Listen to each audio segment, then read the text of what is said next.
অর্থবছরের পণ্য খাত নির্বিশেষে সর্বোচ্চ রফতানি আয়ের জন্য সেরা রফতানিকারক হিসেবে বঙ্গবন্ধু শেখ মুজিব রফতানি ট্রফি স্বর্ণ বিজয়ী হয়েছে রিফাত গার্মেন্টস লিমিটেড, ঢাকা।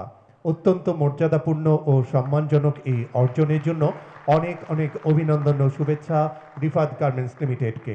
প্রতিষ্ঠানটির পরিচালক জনাব সাজিদ আজাদকে বঙ্গবন্ধু শেখ মুজিব রফতানি ট্রফি স্বর্ণ গ্রহণ করার জন্য বিনীত অনুরোধ জানাচ্ছি। এই পর্যায়ে ট্রফি গ্রহণকারীদের মধ্য থেকে 2021-22 অর্থ বছরের সেরা রফতানিকারক হিসেবে বঙ্গবন্ধু শেখ মুজিব রফতানি ট্রফি অর্জনের অনন্য সম্মাননা প্রতিষ্ঠান রিফাত গার্মেন্টস লিমিটেডের পরিচালক জনাব সাজিদ আজাদকে তার অনুভূতি ব্যক্ত করার জন্য বিনীত অনুরোধ করছি। বিসমিল্লাহির রহমানির রহিম।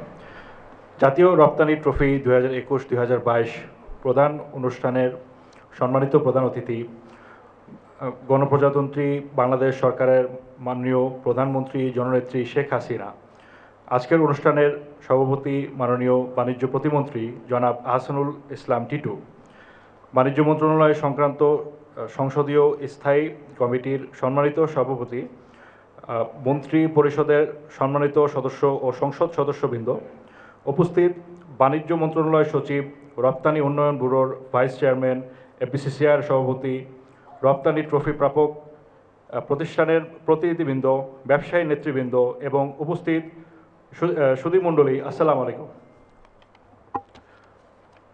আমার বক্তব্যের শুরুতেই শ্রদ্ধার সাথে স্মরণ করছি সর্বকালের সর্বশ্রেষ্ঠ বাঙালি ও জাতির পিতা বঙ্গবন্ধু শেখ মুজিবুর রহমানকে। আরও স্মরণ করছি 15 আগস্টে নিহত বঙ্গবন্ধু পরিবারের সকল শহীদদের। আমি তাদের সকলের আত্মার মাগফিরাত কামনা করছি। সুধীমণ্ডলী, বঙ্গবন্ধু শেখ মুজিব রপ্তানি ট্রফি এই পর্যন্ত 4 বার প্রদান করা হয়েছে।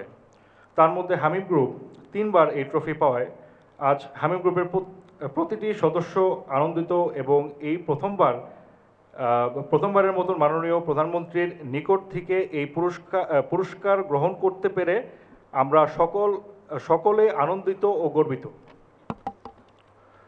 সুধীমণ্ডলী, আমি আবারও মাননীয় প্রধানমন্ত্রীকে ধন্যবাদ জানাই আপনার গতিশীল নেতৃত্বে 2009-10 অর্থবছরের মাত্র 1,13,119 কোটি টাকার বাজেটকে 2024-25 অর্থবছরে 7,97,000 কোটি টাকায় উন্নীত করার জন্য।